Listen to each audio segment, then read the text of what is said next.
it has been yet another extraordinary day in the world of current affairs and Westminster politics.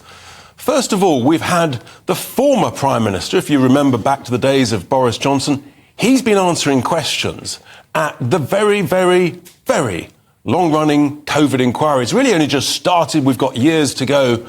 But we've had the first day of a two-day examination by Boris Johnson, of his decisions.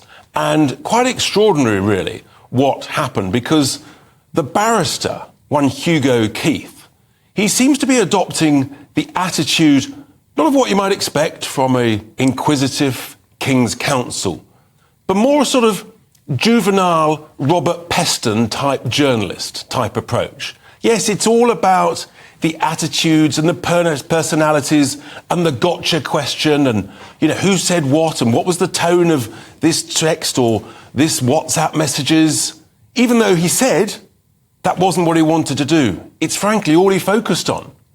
Let me just remind you that this inquiry has got some terms of reference.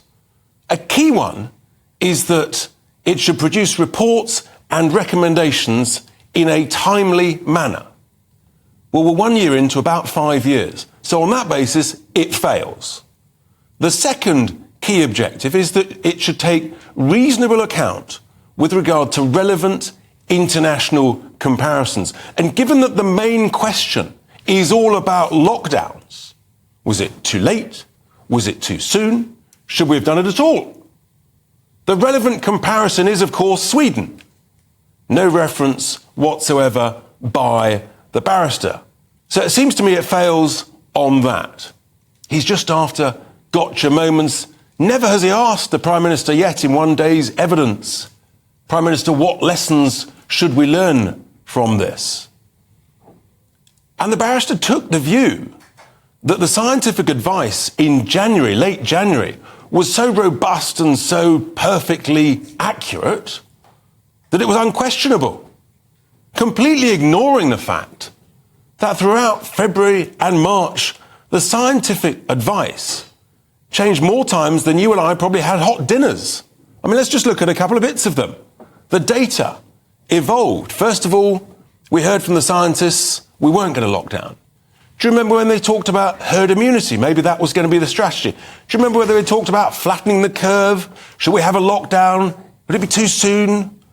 All of this stuff was evolving. Do you remember when the scientific advice, unbelievably, this was scientific, sage advice, not to ban the events at Cheltenham Racecourse or Liverpool playing football at Anfield. That was scientific advice. So the barrister, who assumed that the advice from the end of January from the scientists was perfect, is completely and utterly wrong. Not to mention the other advice about masks. Dame Jenny Harris, Dame Hood no less. First of all, the advice was that masks wouldn't be needed, didn't work.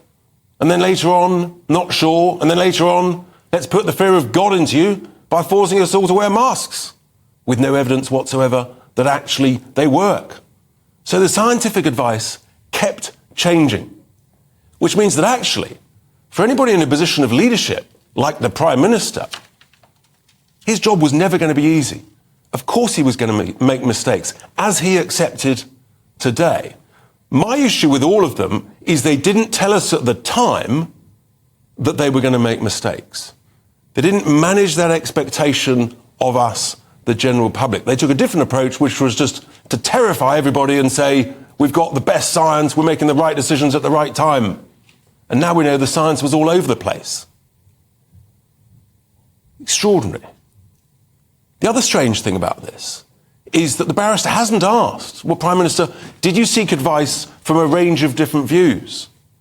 I come from the world of business. That's what you would do with a really important issue like this. They didn't. They had one line of advice that the barrister, completely wrongly, and I'm going to prove it shortly in this programme, he said that the advice was perfect.